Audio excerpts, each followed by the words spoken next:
Good afternoon, I'm Gurpreet Singh and welcome to the 12 p.m. Solent Sports News Bulletin. To rugby this afternoon, and Australia have booked their place in the World Cup semi-finals after hammering Samoa 46-0. Valentine Holmes scored a record 5 tries in a single World Cup game.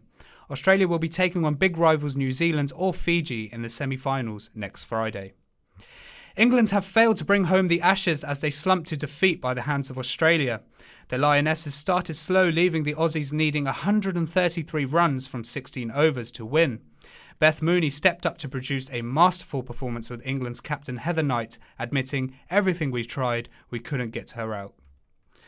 Moving on to football, and Southampton return to Premier League action this weekend as they travel to a big rival tomorrow.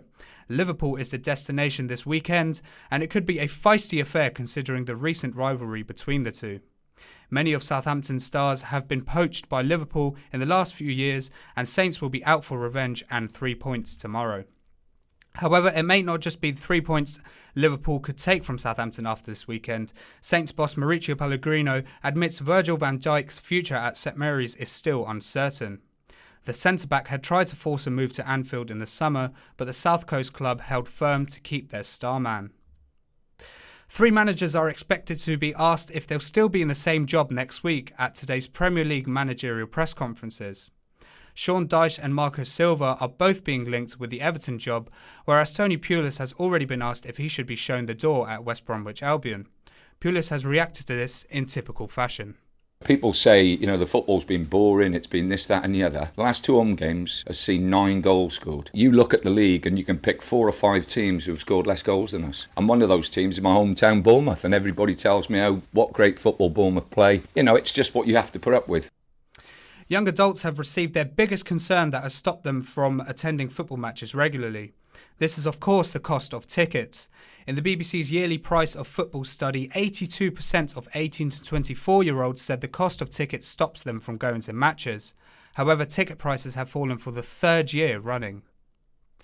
A former Olympic champion will be moving into a new sport. Sir Bradley Wiggins will be making his debut in competitive rowing at the British Indoor Championships. He will compete in London's Olympics Velodrome on the 9th of December. The 5-time Olympic cycling champion and Tour de France winner retired from cycling in December 2016. Moving on to boxing, and a British star will be making his much-anticipated return to the ring on Saturday night.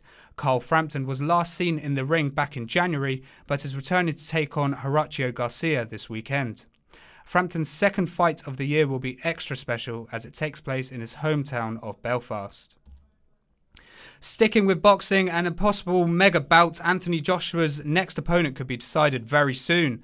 WBO champion Joseph Parker expects to come up against Joshua in the next year, but wants to be paid well should the bout take place. Parker is looking for a respectable 40% of the cut, but promoter Eddie Hearn's initial offer was reportedly shockingly low. And now to rugby. A director of rugby has been handed a 6-week stadium ban after accusing a referee of making it up as he goes along. Sale Shark director Steve Diamond made disrespectful comments after their defeat by Exeter Chiefs on 27th of October. Sale's boss won't be a part of the next match against Leicester and can't enter the stadium for the following 3 games. That's all from us for now. I'll be back in an hour for an extended bulletin. Remember, you can keep up to date on our website, solentjournalism.co.uk. Follow us on Twitter, Facebook and Instagram at Solent Sports News.